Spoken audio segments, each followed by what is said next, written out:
कुछ दिन पहले की बात है कि एक फिल्म ईद पे रिलीज हुई, बल्कि एक नहीं 3-4 फिल्में रिलीज हुई। बहुत मुझे भी कहा गया कि डॉक्टर साहब आप उनका रिव्यू क्यों नहीं करते और ये कामयाब होंगी या नहीं कामयाब होगी। मैं सबसे पहले तो ये कहना चाहता हूँ कि जिस तरह माह रमजान में बासी पकौड़े और खट्टे आलू जो कि खराब हुए होते हैं उनके समोसे और इंतहाई सूखी हुई 2 नंबर पिछले साल की कीड़ों से भरी हुई खजूरें इफ्तारी पे यूं हाथों हाथ बिक जाती हैं, क्योंकि मौसम ही खजूरें, समोसों और पकौड़ों का होता है।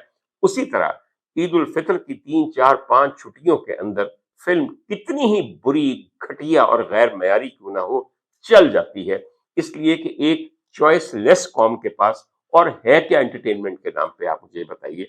इस और ये भी तो गौर कीजिए कि अगर इन 4 दिनों में एक फैमिली सिनेमा जाके 2-2.5 घंटे ना गुजारे, पॉपकॉर्न ना खाए, बच्चों को ना लेके जाए, तो और क्या करे।